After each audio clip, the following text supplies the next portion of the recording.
Michael and James here as usual on Tuesday nights. And we got a little bit to talk about, and then we'll probably open it up and see what you guys want to talk about. So first and foremost, the usual stuff. So we had What If and Lower Deck. So What If was basically Doctor Strange. What if he broke his heart instead of his hands, basically? So, which ended up causing the total destruction of the entire universe. Very dark episode. And I think that in some ways, kind of a darker version of what we're going to get with the Spider-Man movie this fall. Um, what did you think of it? I liked it. I know that my friend Deej thought it was a little too dark, but I thought it was good because I think it shows you how solid the Marvel universe actually is. Because this is where it could have gone had things just gone a little bit south. Well, I don't know. I mean, again, I thought that it went against like your whole Marvel is always happy or is able to, is one of the things that isn't going dark like everything else. So I was surprised actually to hear that you liked it by what's going on. People, I thought it was all right. It was a little bit too dark, uh, and it's interesting because there's been three dark ones I think, and then one like neutral or positive one so far. So Mhm. that's kind of an interesting Well, way. and I'll tell you because I know I'm more of the comic book nerd than you.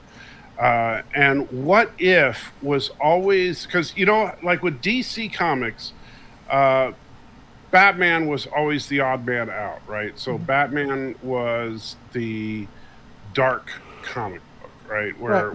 Where most DC comic books are truth, justice, and the American way, and Batman is like, I'll rip your heart out. So um, with Marvel, What If was the dark comic. But the difference between What If and the rest of the world is that What If was always exploring what if things went the wrong way. And it was always kind of showing you this is why things are good. Right. Well, I mean, the Captain Carter ended in a positive or neutral way. But what if was kind of, you never, and that was the fun thing about it, you never knew.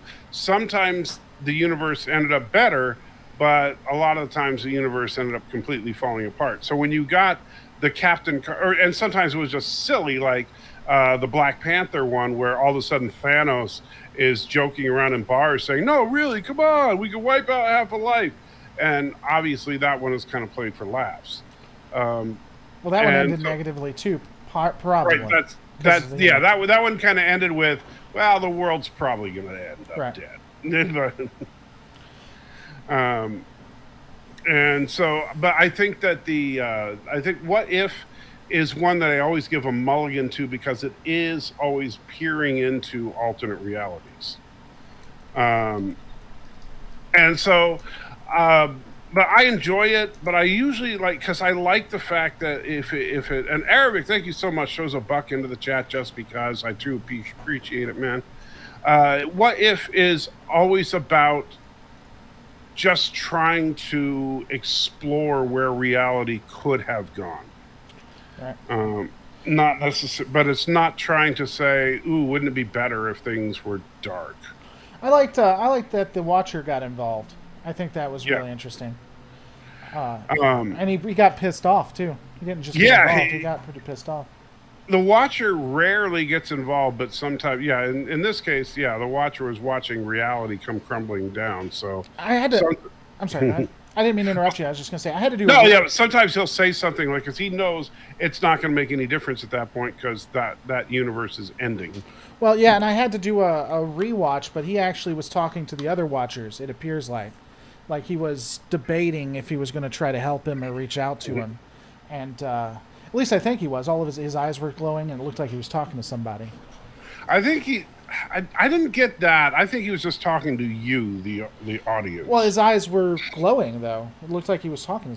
Well, he didn't look like he was breaking the fourth wall, because he. I'd have to. Yeah, What? I had to watch it a second time too. But what happens is he's actually talking.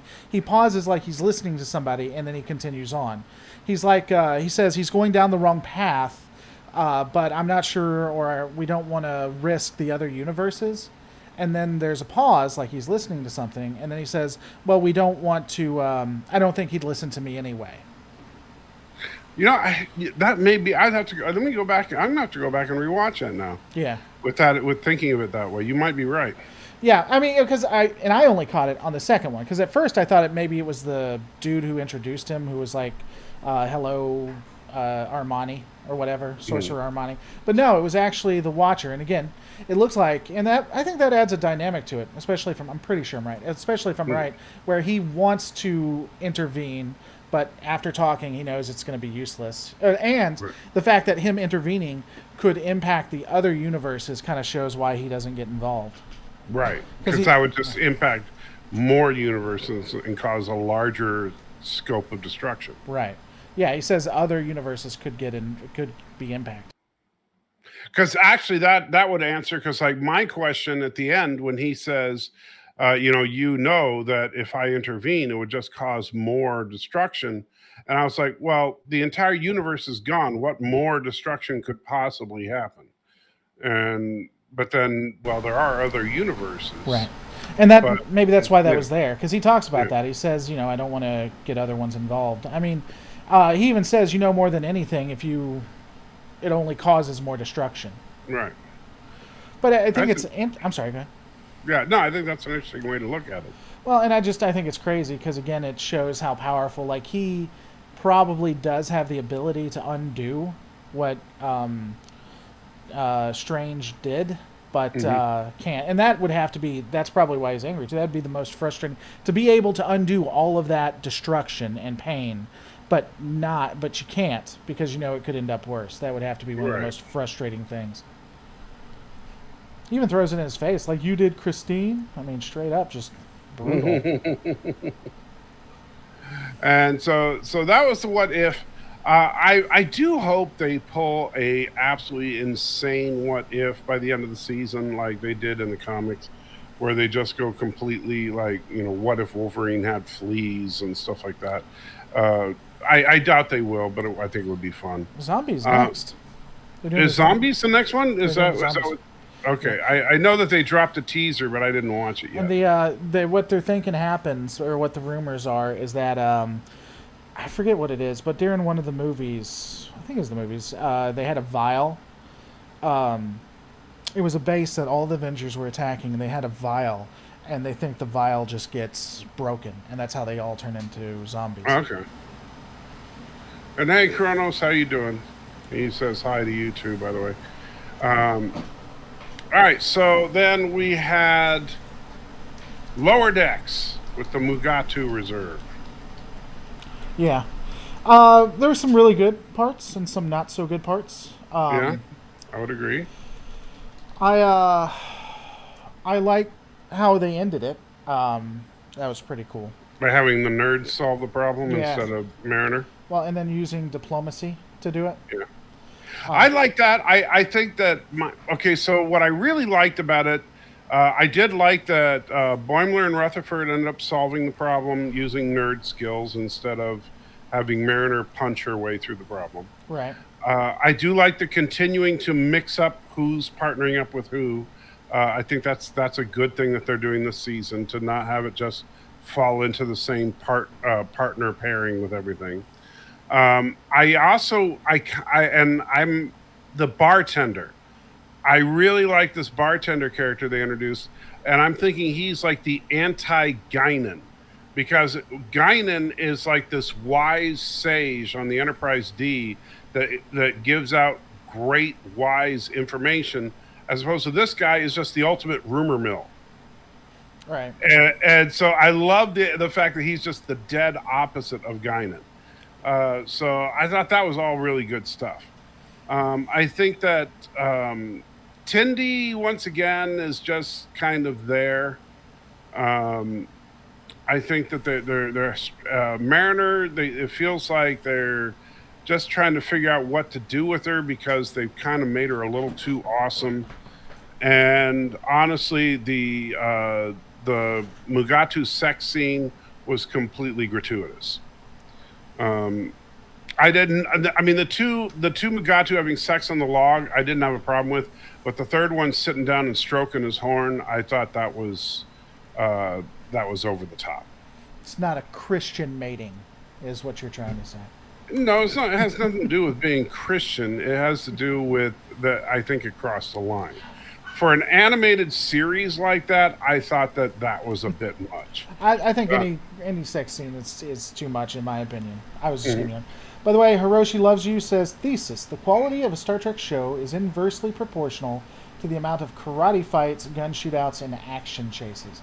Don't know that I agree with that, but I think that generally Trek is probably more cerebral than that. I would agree with that, but I Well, don't think.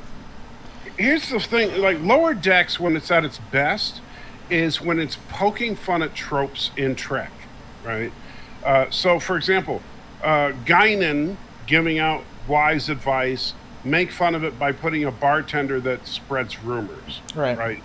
And so, poking fun at actual Trek tropes that works, but graphic sex has never been really a major part of Trek. They don't do And sex right. They really they've have a never, yeah, problem. they've never done sex well, and but when sex is a part of a story in Trek, it's generally not graphic. I mean, like never in the history of Trek, like while Kirk is has sex with a few ladies, never has there been a scene where Spock is in the corner jerking off. That kind of a thing is just not something that I that mean, you know that's one way to change, I guess, if they wanted to do a reboot. That's one way. yeah, that would be a very different kind of Trek, I guess. But yeah, Excuse me, Captain. It's been 7 years. Do you mind? It's like, yeah. uh, I don't know. It's I just think that anytime they've really worked with that, there's very few even relationships I think work with Trek. I don't think that's its mainstay, and so that's why it doesn't really do all that well with it. And yeah, it was. I don't know. It was. I just thought it was unnecessary. I'm not right. even sure why they would even add it there. I mean, for jokes and stuff, but I don't know. It But honestly just yeah, seems low just tier. it really did. It was like, I mean, like I said, with the two having sex on the log and having the log shake around, that was funny. You know, the third one, I was like, okay, really? Okay, what? And then they show it. And I was like, oh right, oh, okay, whatever. I mean, And it was. I mean, I'll say there was. I did get a chuckle. It's like they're tired. They're all sleeping or they're tired. Even the one that watched. I don't know why that yeah, was funny, but that was for a second. I did chuckle at that, but because it made no sense. He wasn't anyway. yeah. Yeah, Why was he sleeping with yeah. him? What was he tired for? Um, Alex, thank you for supporting the channel. But saying DS9's Fascinations was the worst attempt to do sex. I'm trying to remember which episode was that. Do you remember that one by name? DS9 Fascination? No, I don't remember my name. Let me see. Fascinate. Oh, that was the one with Odo and Troy visits the station to attend the Gratitude Festival, resulting in an outbreak of passion throughout the station as people admit their secret feelings. That has to be a season 1. No, it's a season 3. Oh, wow. That one seems. I'll agree. It seems pretty poorly done. I don't remember that. I don't think most people do. You got Bashir and Kira kissing. I vaguely remember this one. Yeah, I'm trying to remember that one. I'm drawing a blank. It has memorable quotes like, Odo, don't worry, I'm here to help you. Odo responds, what kind of help do you mean? Loxana tells her, oh, well, a sympathetic ear, a shoulder to cry on, a lap to melt in. Just, I mean, you got all Well, just. when it has Luxwana Troy, it's going to be great quality television. And D Space Nine handled sex so poorly across the board. I mean, like, man, every time when Worf and Dax got together and they had all the running gags of how many bones they'd break and stuff I was like, come on. If the sex between them was that rough, Dax should have ended up dead. Well, apparently that's how they get down, though. That's how Klingons get down. Yeah, whatever. That to me, that was stupid. Because if what does Worf literally just punch her in the face while they're doing it? That doesn't make sense. I guess I don't know. I haven't. I assume that's what they said the Klingon culture is. I haven't really thought about it. It happened to Quark too when he was with that Klingon woman. I know. Yeah, they even had a joke where you had both Quark and what was it? You had Quark in one biobed and apparently Worf in the other. At that point, because apparently Jadzia had one. Yeah. Oh, that's right. Yeah. And Bashir was like, he was with Quark and they were talking, they made a sex joke or whatever. He's like, I don't want to think about that. And then he turns to Worf. He's like, oh, I don't want to think about that either. So, apparently Keiko and Ezri should have hooked up, according to some in my chat. That's interesting. But, I wish that, it's funny because for something that Star Trek has struggled with over the years, honestly, is they just don't handle adult content very adult. I agree. Which is too bad. So I guess in that sense, Lower Decks is right in line with the rest of Trek. They just don't know how to deal with adult content. Well, it's always been a Trek show, so I mean, it's only fitting that they stay consistent. TNG showed rough violence when Klingons initiated mating rituals. Okay. Well, TNG, I remember that like Worf wanted to beat the crap out of that Klingon chick that Q made for him. And I thought that was stupid. Yeah, but I think the idea of the mating ritual literally being like punch the chick out is like, okay, that's stupid. I don't know. I just, for whatever reason, that part of Klingon culture, I just soon skip. Right. Well, again, it's just about sex, so it's just, Right. Yeah, no thank you. I'm not interested. Let's move on. Speaking of moving on, so Matrix dropped a teaser to the teaser. A teaser? Yeah. I wasn't impressed with that, to be quite honest. I don't... looks like it's a reboot, which is what they need to do anyway, because they ended it definitively, I think. Well, but it's got Keanu and what's her name that played Trinity. I have no idea. Yeah, has she played anything but Trinity? Well, she was also in the Netflix shows, the Marvel shows. Okay. And Wesley, thank you so much. Throws $2 in, and he wants lore to make YouTube go. Yep. You haven't gotten that fixed yet, have you? Not yet. So here I'll tell you, make yours. Hold on a second. Let me make yours. So let's see. There you go. So you've got the full screen now.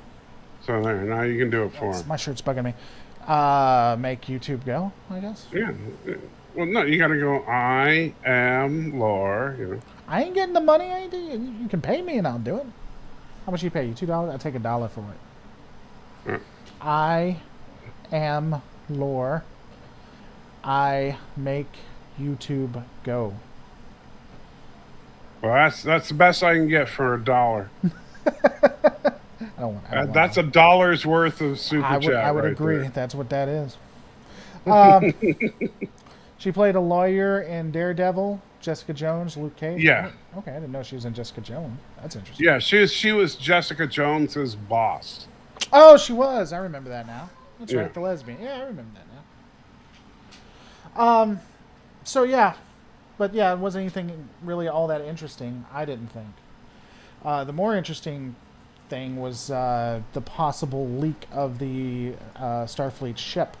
Yes, which is just a remake. See if and bring that up. Yeah, this has gotten. So I haven't seen anything about this except for with bear with me, guys. With Trek Yards, and so that's actually their thumbnail that they put up. Apparently, it was on a Twitter page somewhere. I wasn't able to find it, but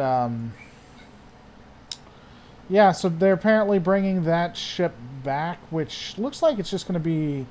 I mean, it looks fine, but it looks like they're just going to take the Constellation. Yeah, it looks like a modernized Constellation class. Yeah, a Discovery version Constellation is what I think it looks like. Yeah. Carlos wants to know if I stabbed myself today. No, I stab myself currently on Mondays, Wednesdays, and Fridays. That doesn't seem healthy. Yeah, well, by stab myself, I mean inject myself with Copaxone. Copaxone. You can have it yourself for only $6,000 a month. Copaxone. I mean, basically, it's free when you look at it like that. Yeah. It looks like one of those Star Trek Discovery ships. This ship is based on. It might be. I'm. It kind of looks like it'd be on Star Trek Online. It's Discoveryified. It'll be Discoveryified for sure. But the ship originally was a TNG, maybe original series, but TNG for sure. And it was, as you said, the Constellation class. It was the first ship Picard was ever in command of. Right. And so, I don't. Was that an original series? I feel like it was. No. It was original. It was based on the Constellation class. Was based on the TMP era designs, but it first appeared in the Next Generation. Okay. I feel like I thought that you saw it in like the original series, like one of the movies. No, its first appearance was in the Next Generation, but the design was based on the motion picture designs. So it was meant to be from that era, I guess. Right. And completely breaks what Gene wanted. Yeah, because it's a four-nacelled ship, which went against the original rules of starship design and stuff like that. Yeah, I don't know. That'll be interesting. I don't know what they're going to do with it unless it just shows up. I mean, if they have the capacity to create new ships, why the hell didn't they do that, before? And knowing the way they do the things on these shows, they may just try to say that's the Stargazer. Yeah, I could see that too. You know. Which is fine if that's what they want to do, but... Yeah. I mean, they could just try to say, yeah, that's the Stargazer in, retcon time. Wasn't it destroyed, though? Or put in a mothball? Yeah, it was destroyed in the Next Generation. Right, but remember, we got Q, we got time travel, we got, So they might bring it back like that. It was a kit bash of some AMD models. Was it a kit bash? I could see it being a kit bash. Yeah, the original, yes. Yeah, they did that a lot back then. Yeah. I think that that ship will be full of Mugatus with with horns all over the place and Borg queens apparently. Docking horns. Docking horns, yes, and Borg queens. Yeah, you had a real issue with the new queen, or at least them bringing back the queen, right?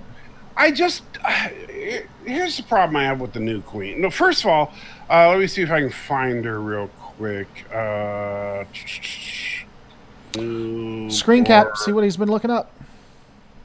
Or whatever.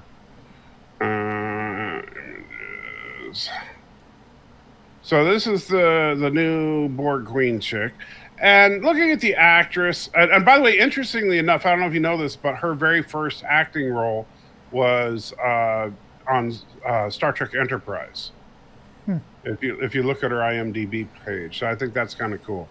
And so a joke that her last acting role will be, of course, Star Trek Picard. But she looks enough like the Borg Queen, if you look at her there, that there's a passing resemblance. I don't think there has to be, though, to be honest. No, but assuming she's because she's playing the same character, if they're trying to suggest that the Borg Queen, this is in fact the same creature. Well, see, so did they say they're playing the exact same? So here's the thing: like in Voyager, we had two different Borg Queens. No, there's only one Borg Queen, just two different actors. Well, here's my thing, though. I wonder if they don't have multiple Borg Queens. It would almost work for the Borg, depending on what the collective needs. The problem is that 7 of 9 had direct interactions with both actresses who played the Borg Queen, and never did they make any kind of reference that she was talking to a different person. Right. But I mean, she would recognize the Borg Queen, and so I don't think that's a huge deal for her, because she just seemed as the same. I really don't.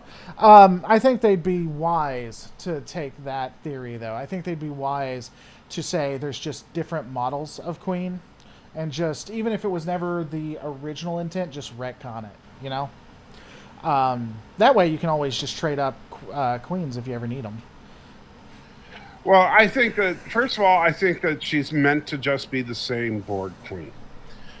I think the idea because remember, like they establish in First Contact, and granted, I think that we both agree that First Contact when they bring in the Borg Queen, uh, that I think we both agree it was a mistake to bring in the Borg Queen. So I'm not defending the existence of the Borg Queen. I'm just acknowledging the existence of the Borg Queen. So, I'm not saying, hey, what a great idea the Borg Queen is. I'm just trying to work with what they show us. But in First Contact, when they bring in the Borg Queen, Picard mentions that he saw the same Borg Queen on the cube that was destroyed in Best of Both Worlds. And she acknowledges that it was in fact her. Yeah, but so here's my thing. Again, I'm not really, I'm not gonna argue this to the nines or anything like that. But the only thing I'd say to that is that if I was writing it, or if I think they were smart, the time we see that actress, when we see that actress, generally it's when the Borg are in a fight, or they're going to do combat, or they're going to do. Right.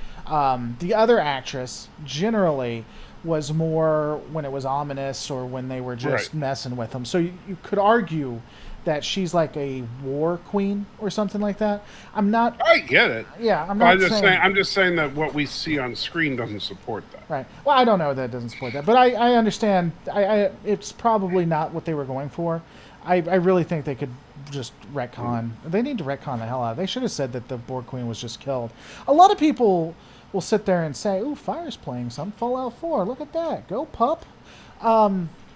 They could. I don't know where I was going. So with the Borg Queen, a lot of people are getting upset about it, but for me, it's just, the Borg Queen for me was a bad idea concept. So I don't think they're going to ruin something that was already a bad idea. I don't think you can ruin a bad idea. It's just always bad. No, but you can make a bad idea into a better idea. Yeah, but I don't think they're going to do that either. But what I'm saying. I agree. I don't think they're going to make her better, but I do. I agree that they can't ruin it because it's already a disaster. Yeah. So when people get upset about that, I'm just like, it was a bad idea to begin with. So I'm just not. Right. It's not gonna. No matter what, they could have the Borg Queen like riding a clone Hugh into the first scene that we see her, and it doesn't. She was always bad, so that's just par for the course for me. Oh, while drinking the goo out of Egypt's eye. Yeah, riding him like a stallion. Yes. So, it's just whatever. I don't even see. I guess it'll be interesting to see what they do with the Borg, since apparently that's going to be a huge part now. We see them. This is why I have a problem. Is that all right? So in Picard season 1, they spent the first, what? How many episodes were in season 1? Like 8 or 10. I can tell you in a second. I'm trying to remember. Was it 10? Was it Picard season 1? I'm gonna say 8, but I know that's wrong. 10. Yep, 10. 10? Okay. So they spent like the first 9 episodes building up like there was going to be this huge, cool battle involving the Borg at the end of it, and then twice they nerf the Borg, right? And so we get nothing, right? Right. So Picard season 1 ends up just being the most gigantic Star Trek cock tease in the history of Star Trek, and an entire season of you're gonna get a big old battle. Oh yeah, here it comes. Oh yeah, you're ready. Yeah, and blue balls. That was like the entire season, and so now with season 2, oh guys, we got a new Borg Queen. We got a new Borg Queen. We got Q. Oh, it's going down now. I'm like, no. It's going to end up. Q is going to show up for like 8 seconds in the first episode. And so, oh, hey, Picard, you look old. Hey, I'll see you in a minute. And then he'll show up in like 8 seconds in the last episode. and say, "Oh yeah, sorry, I said I'd be back in a minute. I was getting a sandwich. You want something? No, okay, see ya." Like that'll be his whole. That'll literally be his entire part. I could see it. And the Borg Queen is like gonna. Picard's gonna say, "Hey, did you see this chick?" And just show him a picture of the Borg Queen. Right. The, I don't. Here's. So, please explain why the Borg Queen was a bad idea. I'd love to hear both of you guys from the opinion. It just fundamentally changes the Borg. Hey, it's all right to that. Don't ban Michael Jackson. It fundamentally ban Michael Jackson. Do not ban Michael Jackson. Is what I said. It fundamentally changes the Borg, and it was a requirement by executives, not by writers. So you don't need a central command module. You don't need a central figure for the Borg. That's never what they've been. They've always been a collective. And I think they're more menacing and scarier as a collective. They also turned her into a villain of the week in Voyager, which was just unfortunate. Right. Well, and Alex put in a super chat, said Voyager overdid the Borg. Don't care what you do with them. And yeah, well, Voyager, they turned the Borg into a joke because you had one little starship that defeated the Borg over and over and over in Voyager. But here's the problem with the Borg Queen, in a nutshell, is when the Borg were introduced in Q one of the few and extremely rare times that Counselor Troy did something well, she perfectly summed up how scary the Borg were by talking about the fact that they almost cannot make a mistake because you're dealing with the collective consciousness of the entirety of the collective, which means that you're not just dealing with a leader who can make a mistake. You're dealing with all of them. Not only that, but you're dealing with when the ship does things, it literally just thinks itself to do things. So you don't have to worry about like someone giving orders to someone to do something, which by the way, later on in Voyager, you actually do see Borg drones leaving their workstations and hitting buttons to do things on Borg ships. But in the original concept, no, the Borg would all just be sitting in their alcoves and the ship would just do whatever it wants to do. And so the ship would react almost instantaneously, and the intellect of the Borg was instantaneous. If you were lucky enough to get assimilated, your brain simply became one small piece in this collective consciousness, which means you were completely and utterly aware of all of this, but your intellect was so tiny in comparison with this gigantic intellect that you were a willing participant in this giant collective consciousness, and there was nothing you could do about it. Yeah. Now, go ahead. I'm sorry. Now, compare that to you introduce the Queen. Now the Borg are just zombies. That's all they are. They're just zombies controlled by a dictator, and so you've completely ruined them. She even interacts with the collective. She tells them to do something. They say we will comply. She talks about personal experiences that she has. So I think it really does. I don't know, destroy, but it hurts the collective quite a bit. And they have some interesting thoughts. Also, another thing, which is just really sad, but also kind of telling about the Queen, because again, it's supposed to be about the collective, but Borg cubes now, because of Picard, one of the first races, I think it was season 1, that the Voyager encounters, it was like a party race or I don't know, some kind of race of happiness that have these teleporters that could teleport you like I just watched that one. I've been rewatching Voyager. Yeah, and so the Queen in her chamber now has that, because they actually have expanded to that far into the Delta Quadrant.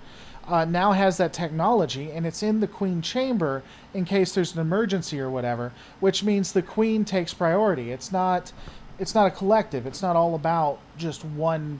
It's not all about the whole, because now she's so important that they'll do whatever. They'll do anything to save her, and that's just sad. Right. Whereas, and yeah, the Borg should not be. Remember, the Borg were terrifying because they didn't care about whether or not you killed a drone. Because that drone, the collective, that drone, all the information in that drone was just a part of the collective consciousness. And in fact, the interesting thing is, once you were a part of the collective, you were then at that point immortal because every single thought, every piece of memory that you ever had would forever be a part of the consciousness. Right. And like forever, for the entire existence of the Borg collective, everything Picard ever knew up to the point when he was removed from the collective would be a part of the collective. And so Picard's entire personality and knowledge and everything is still a part of the collective. Right. At least should be. But but then after they got when the Queen was added to the mix, and especially, like I said, in later episodes of Voyager, when the Queen actually gives orders to the collective and stuff, and they create this direct hierarchy, they're nothing more than zombies. Someone in your chat actually brings up, what about those self-aware drones led by Lord? That is a perfect example of why the Queen doesn't work. And I know he asked you, but because in that specific episode, individuality was brought into the collective, and they couldn't handle it. They talk about how some of them committed suicide, some of them just shut down.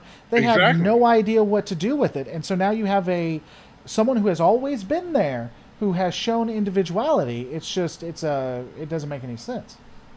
Right, but no, yeah. Unfortunately, the writers just it's a. With First Contact, they really dropped the ball, and in Voyager, they took that ball that was dropped and decided, you know what? Let me just drop my pants here and squat over it, take a nice big dump on it. That's. By the way, Hauntus Farmer, being a member for 9 months, thank you so much. Maybe a Queen does something critical for the Hive. Well, two things. So if I was going to do it in Voyager, I don't know how you'd write it, but I've talked about this before. If I was going to write the Borg, and they were like, you have to use the Borg consistently, at least for a season in Voyager, I basically would probably be writing The Walking Dead. Whoa, there we go. I don't know what happened. I just lost you for a minute. Can you hear me? Yeah, my internet's working. Yeah, that's bizarre. It was weird. Yeah, it cut out for just a second on mine too. But anyway, yeah, I'd just be doing The Walking Dead in space if I was going to do that. Okay. I mean, I could see that. Wouldn't that be the only way to write it? How would you write it? Yeah, I mean, if you were saying, honestly, if they were saying, hey, we want to do a Borg season, I would do something like just do the Scorpion story, but stretch it out over an entire season. Okay. So I like the Scorpion concept, but if we stretch that out over an entire season, that could have been a lot more interesting. Right. And in fact, you make that like the 7 of 9 transition from her being just a drone to someone willing to restore to her humanity, being a gradual change instead of in one episode she's a drone and then in the next episode she's a blonde bombshell. How about we make that a truly gradual change over the course of a year? Right.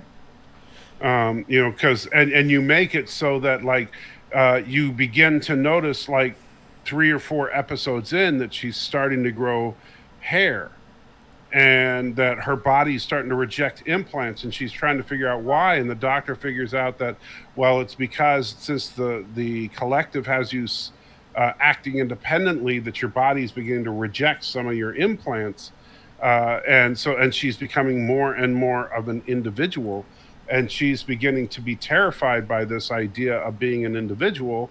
And so Janeway's trying to help her with that, and that becomes a more interesting transition as opposed to, hey, at the end of the story, how about you join the crew? Okay. Right. Yeah. And hey, Bill, thank you so much for the couple of bucks, and says, hope you're doing well, gentlemen. Hanging in there, and I know Laura's doing well because he's got a cat on his head. It's true. Hunter says, like a queen bee does, she dies, they die. If I had to write the queen in there, I would say it would probably be a direct response to the Federation, just because they don't know how to defeat them, because the Federation uses the power of plot to keep everybody at bay. And so it would create a problem. But I'd write it as a problem if I had to have her in there. Yeah, I don't know. I honestly, I still am not completely sure how they were trying to justify her in the end, beyond just having a main antagonist that's basically over a hive, like you say, just like a hive mind now.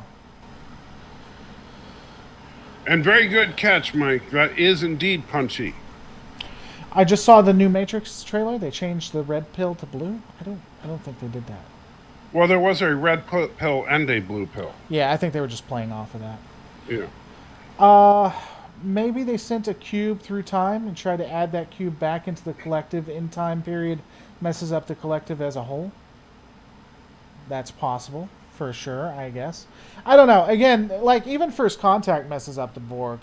Beyond, like, even if we remove the Queen, the time travel stuff doesn't make any sense. No. Because if the Borg have that time travel, okay, first of all, why bother just attack Sector 001 and then go back in time? Why not just go back in time? Right. Why have it as like our last resort? I mean, you need to write in a line or something that explains why they did it there. Or maybe like there was a spatial anomaly that they saw that happened to the sun or something. I don't know. Right. I don't know. First Contact was a pretty good movie, but when you try to break down the logic of it, it falls right apart, unfortunately. Right. And if the Borg's plan, and in fact, you could easily argue that the Borg, like if the Borg have this ability to go back in time to assimilate things in the past, then the Borg have just instantly they win. Right. Because when could they ever lose? They could just go to any planet anywhere, go back in time and assimilate them at their most primitive state and win everywhere. Right. Well, and I mean, why isn't the space-time police in the Federation doing something about that too? Right. Why aren't they countering it or whatever? In my conspiracy theory video, I theorized they did that to help out Starfleet, to help them beat Species 8472. It's the only way it makes any sense. That's just fact. Now, the one thing I would do if you were trying to do something like if I were in charge of First Contact and the studio was saying you got to put in a Borg Queen or just some kind of a Borg main villain in order to make it more identifiable, then I would just do a character that would be a new version of Locutus. Right. I would just say, okay, so this would be a new Borg representative that's going to, be in charge of assimilation this time around, because it doesn't make, basically it doesn't make sense to have the Borg collective suddenly be controlled by a singular being. Well, but you had a good idea. Do you remember what your proposition for that was? Which one? I've had a couple ideas on it. But... for who the Borg should have been. Oh, as far as the brain parasites, you mean? No. Who the Borg should have been in First Contact. I thought it was ingenious. So you would have, you're the one that said it, was Beverly. Should have been Beverly Crusher. The Queen should have been Beverly. Oh, that she was assimilated. Yeah, she was the new Locutus. Yes. And that she, I think you actually would have killed her off too, that she was exactly like you see what the Queen is. Like the only thing that exists anymore is her torso. And then she could have truly tormented Picard. Right. Because, that would have been something that just would have absolutely haunted him. Right. But no, they don't want to do that. They don't have balls. Well, and I mean, they're not going to use her at any point. They never use her after that. Still haven't, to this point, used her, so I'm not sure. I don't even know if she's coming back.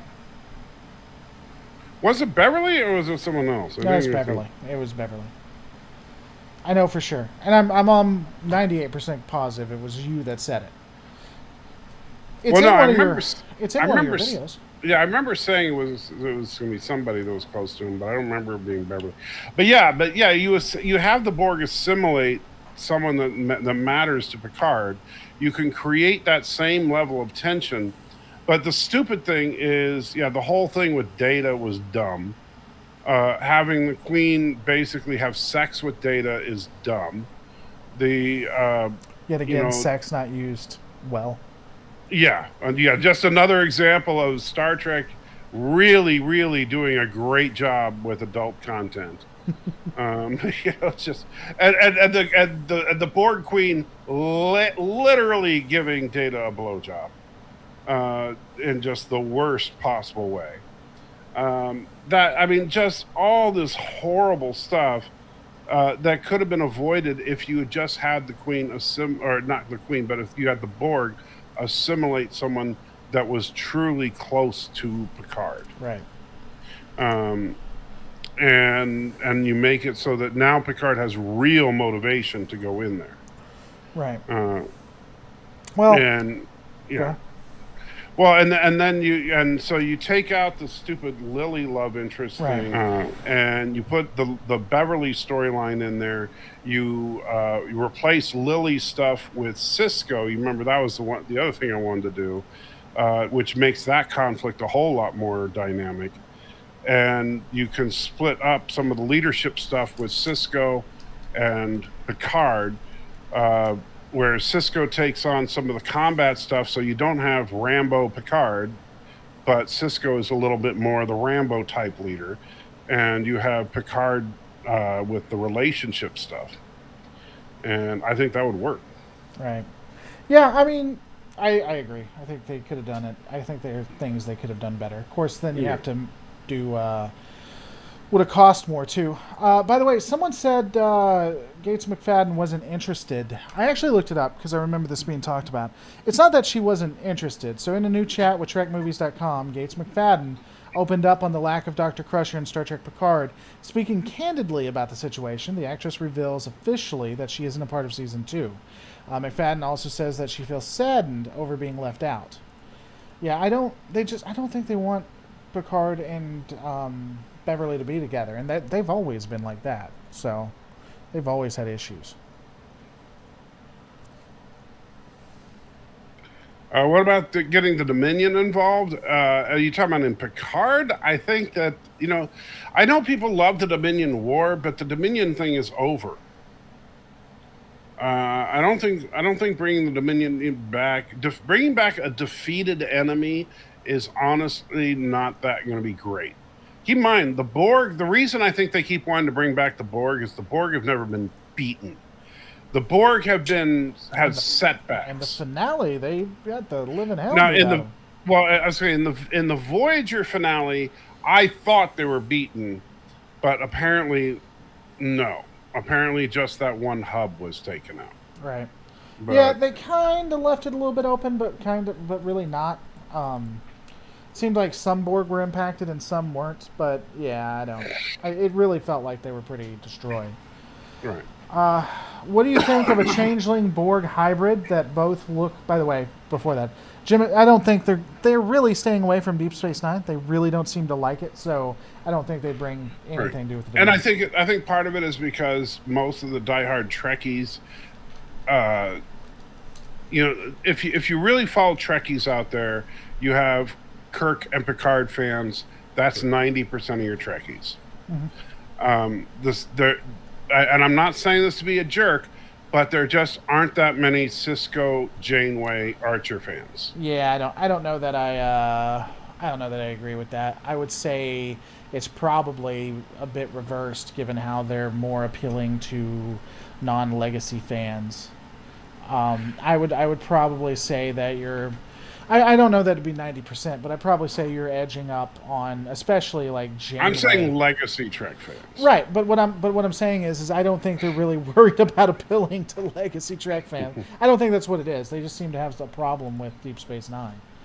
And Alex, thank you, puts in $5. Says, do you think Trek has trouble with sex due to it not being on HBO and being limited by network standards? True. No. Well, True. only in Legacy Trek, not currently, because they can put whatever they want on Paramount Plus. Need to have that HBO at night is when they need to have that. If they want, they can put graphic sex on Paramount Plus if they want. Look, they had a freaking Mugatu jerking off in the last. You ever watch HBO at night? Um, Not lately, I but I know they can put whatever they want on there. But they can put wouldn't- whatever they want on any streaming service. I wouldn't suggest watching HBO at night. What do you think of a changeling Borg hybrid? They both like the collective mentality. They would be extremely powerful, like a T-1000. I think the Borg is played out. I don't know. A Borg changeling hybrid, because again, species 8472 should have the ability to change their form, which is a big thing. What if they assimilate species 8472 or assimilate a changeling? I don't know. It fundamentally changes what the Borg are, I think, because the Borg aren't shapeshifters. The Borg come in and use brute force. Right, and they don't need to use anything else because generally it works for them. We know that they've assimilated Romulans and Klingons, and they don't use Romulan or Klingon technology, or at least the cloaking technology, because they don't need to. They show up in a Borg cube and usually take what they want. If you can defeat them, then they're just going to send more than one Borg cube, and then they're just going to keep doing it until they overpower you. That's why they're described like a storm by Delta Quadrant species. Yeah, I think that the problem that we have with the Borg, honestly, is the biggest problem we've had with Borg storylines is that we've never really seen the Borg go balls deep on the Federation. And it's kind of annoying because, we've heard stories when we've heard people describe, we heard it from Guinan, we've heard it from various species on Voyager, where they'd say that the Borg swarmed in. And like on Voyager, we had that one shot of, 13 Borg cubes coming at them. And when all the Borg cubes swarmed past Voyager. And Alex, I know that a lot of people want the Dominion story to play out, but the Dominion story is done. The Dominion signed a surrender to the Federation. The war is over. The Dominion got stomped. It's over. And so, but the Borg have never confronted the Federation with more than one cube. That was supposed to be First Contact, though. Did you know that? Yeah, they were supposed to send in a wave of cubes, but it never happened. Well, not just cubes, but also like the different types of vessels. Right. And so, that's what I would have wanted to see. Is a Borg invasion. And so, unfortunately, we never got that. Right. Well, maybe that's what this could be. I mean, they and very Corona well. says, "No way, balls." I said balls deep. So I thought this was a Christian channel. It's an expression. I mean, I can be a Christian and still use an expression. Have you read Song of Solomon? Yeah, really, I mean, dude. They do balls deep in that too. Yeah. What the hell was I about to say? Oh, the Picard season 2 really could be that. I mean, it could be like. That's what honestly, with the Queen and Q, I would love to see that, especially since Q did seem to have kind of a healthy respect for the Borg. Right. So I think that could be cool. But Mugatu horn is bad, so they say the Mugatu horn is bad, but you can say balls deep. It's two people.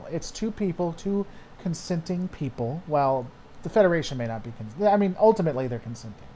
Not at first though, but ultimately they're so two consenting adults. It's okay. It's Christian. It's the way it works. It's like it says in the Bible. Marriage is between a man and a woman as long as the man has the horn and the... Oh, wait. I think I might be paraphrasing there. Anyway, but something about a Mugatu horn, but I can't remember the exact phraseology. Anyway, Jackson, you guys don't discuss our options. It's just your opinions over and over again. Try to see our side from time to time. I got no idea what you're on about, Jackson Kennedy. I mean, you can give me your option, and then I'll give you What my opinion on my channel, I guess, unless what are we being jerks about something? I don't I know. mean, People are I'm giving fine. opinions. Look, first of all, I'll say absolutely I'm a jerk. I know Laura's a jerk. Okay, so look at him. I I don't mean, know. look at him. He's a jerk. But you know, if you want to be a jerk online and talk about stuff, YouTube's free. Set up a channel, put your camera on, Yeah, be a jerk. I just don't understand. Try to see our side from time to time. Give a good argument, and I'll see your side from. I Right. really just don't understand what. And yes, Kronos, you are absolutely a jerk. I know you are, but you know you are too.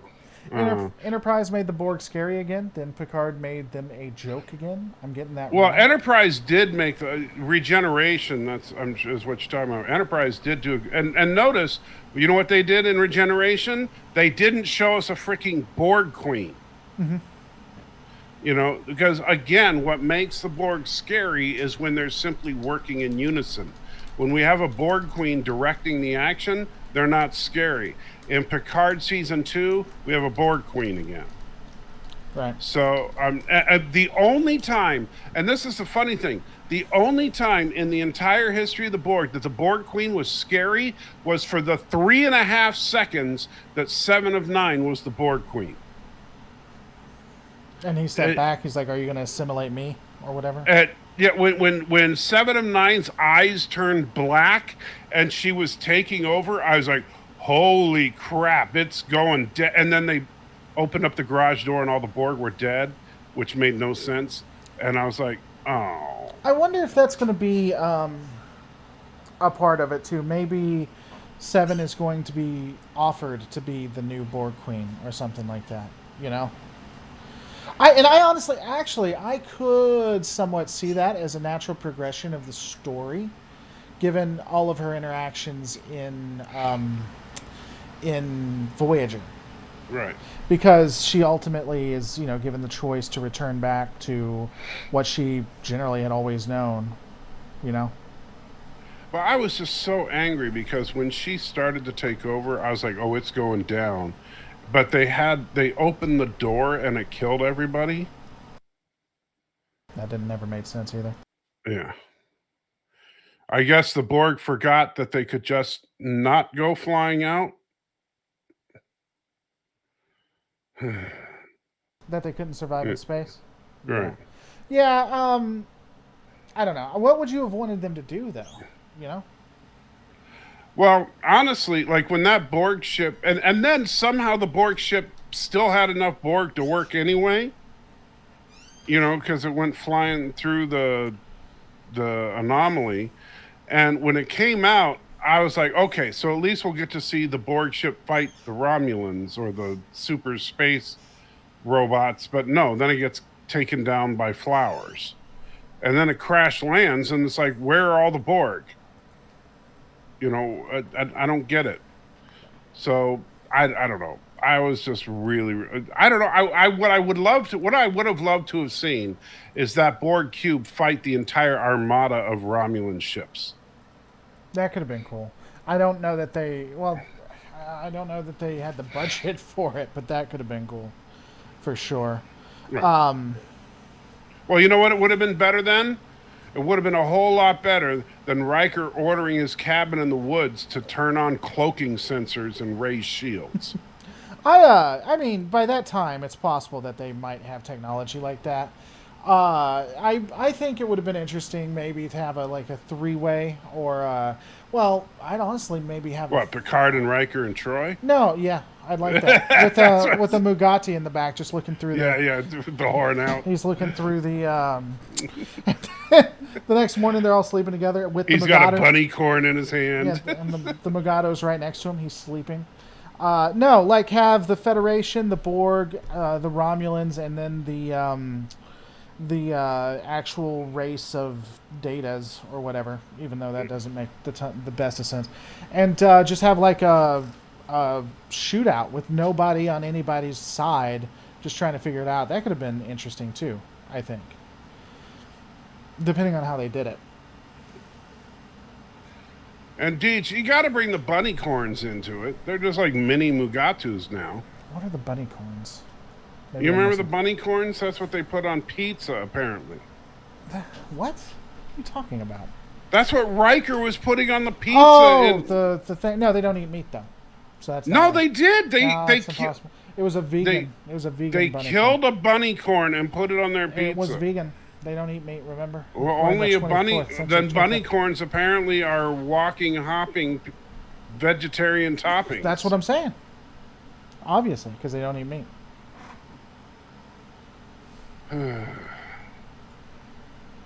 I just thought it was funny they had that, but they went out of their way to talk about how they don't eat meat.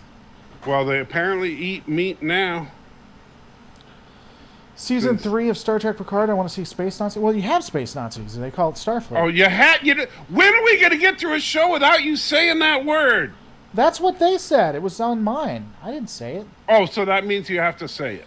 You know what? I should share my thumbnail that's coming up.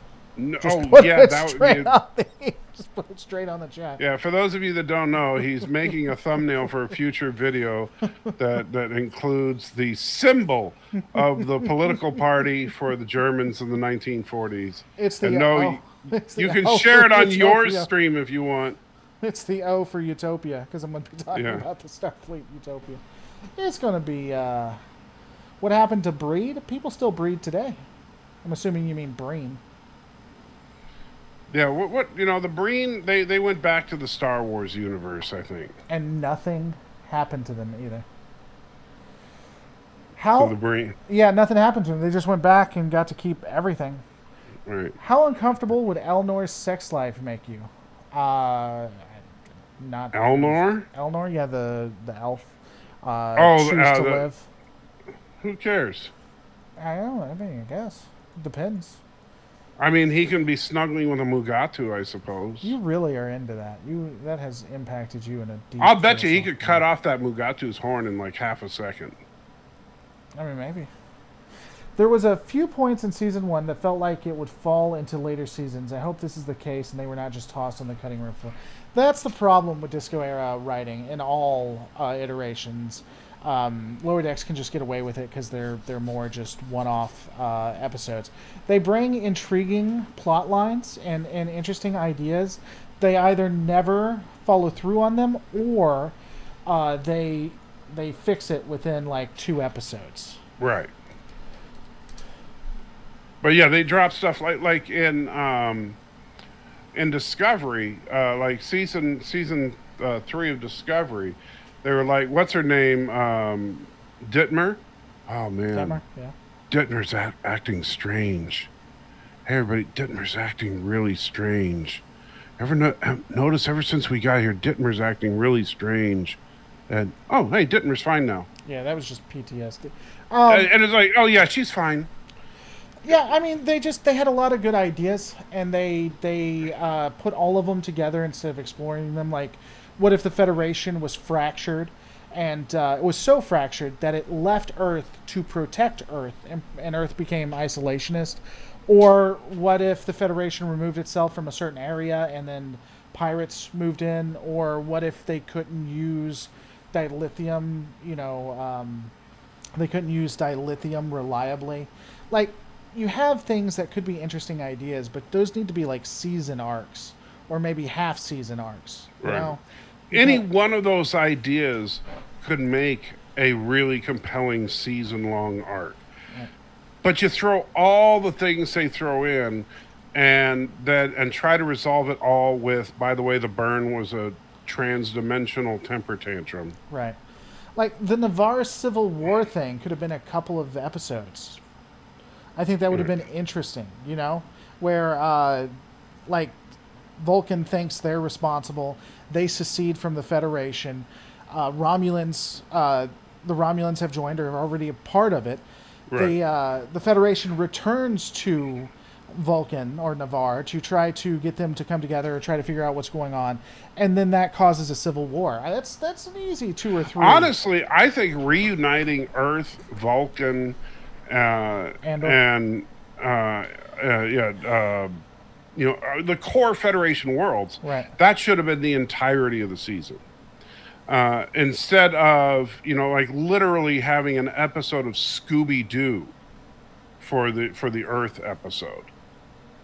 That was like, that made me just cringe. The Earth episode where where you literally have uh, what's her name? Oh gosh, now I'm forgetting her name. What's Michelle Yeoh's character's name again? Georgia. Georgiou, yeah. Where Georgiou literally pulls the mask off and says, "Oh, look, it's Old Man Carruthers from the and Verbatim. She said it was yeah, verbatim. and it's like, oh, look, and I would have gotten away with it too if it wasn't for Michael Burnham and that stupid dog, And it's like, seriously, this just became a Scooby Doo episode. What happened here? Right. Well, we wanted people to think that Mars was haunted, so we could have gotten all that red dust for ourselves.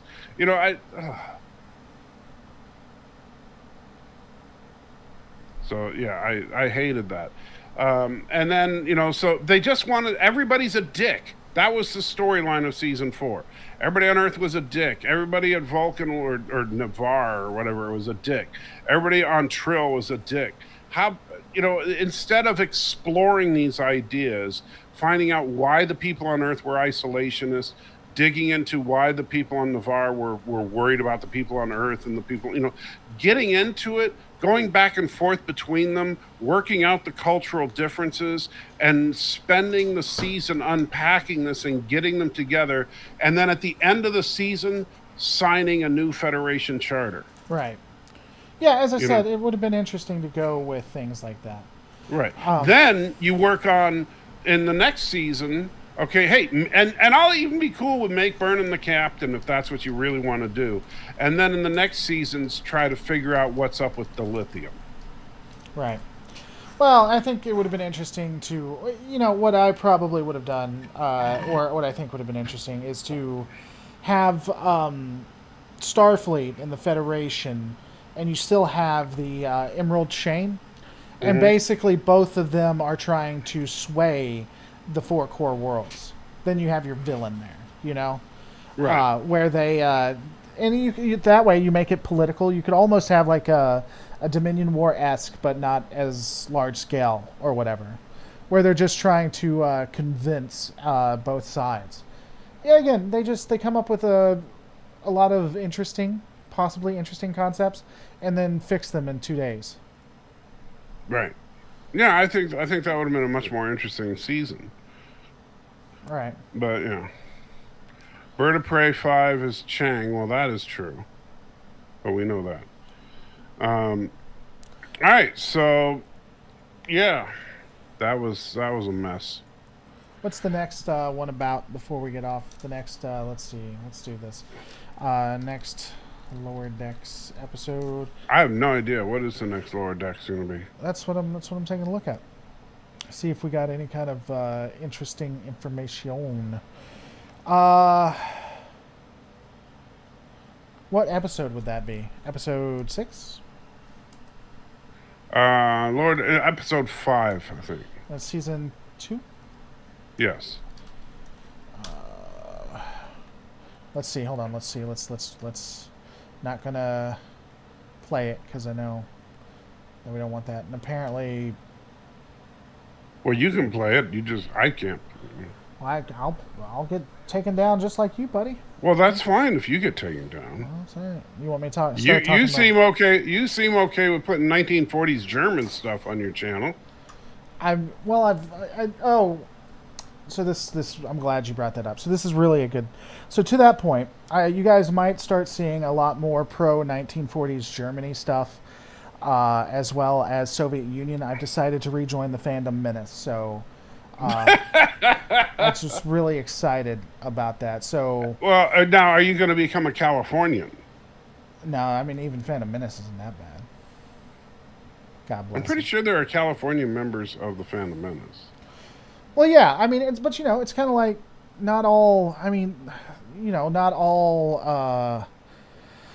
I don't know. Not all Trekkers are 1940s Germany lovers, but all 1940s Germany lovers are Phantom Menace. That's Oh, okay. I didn't realize that. This is the one. Okay, so wow. This is the Lower Decks where they're in the 4-wheelers. So. Oh, so they're gonna we're gonna get the Picard ripoff there.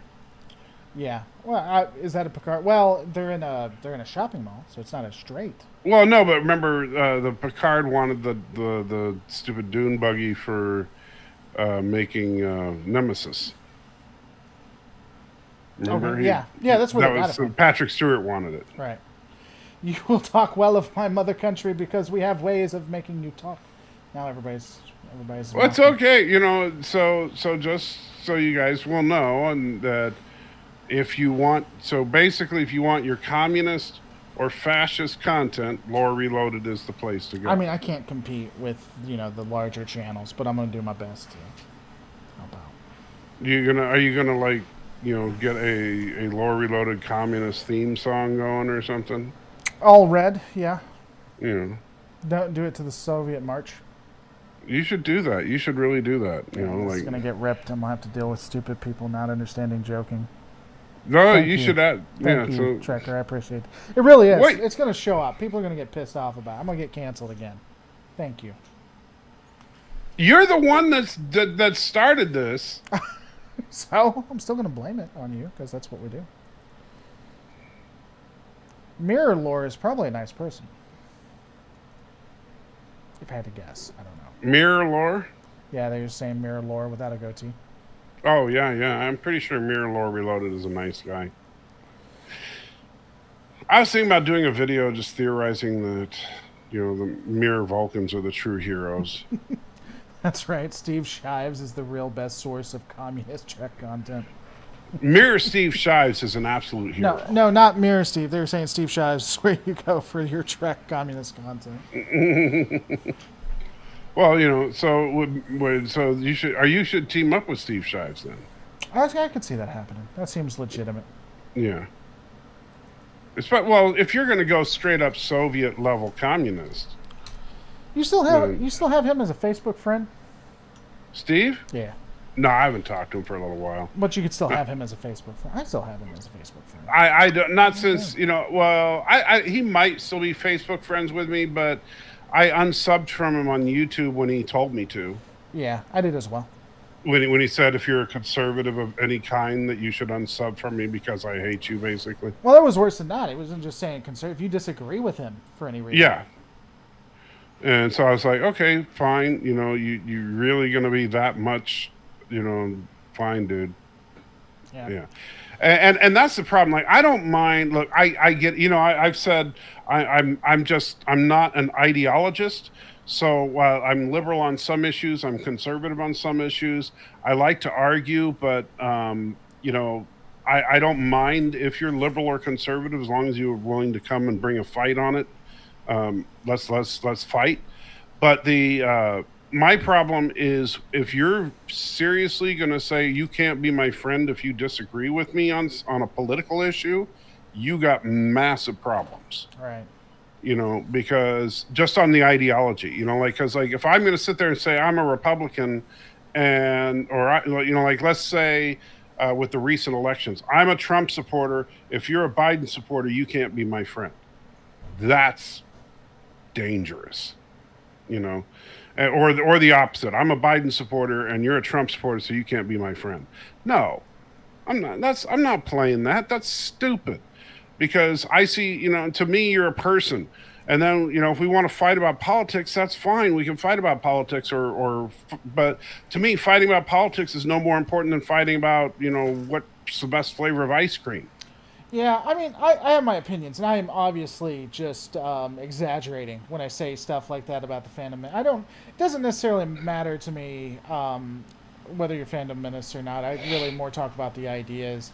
Because there's a lot of people in my chat, and I know in yours, that enjoy Phantom Menace. So it's not really a huge deal, as long as you can take the jokes that I talk about it. But yeah. That's the problem. So many people take a lot of this stuff very seriously. And I know I've had to say it a lot of times is, hey, if we disagree, that's totally cool. We can disagree about the ideas, but there's a big difference between disagreeing with, where I draw the line with people and I get mad at people is if you start saying that they're a bad person because we disagree. Right.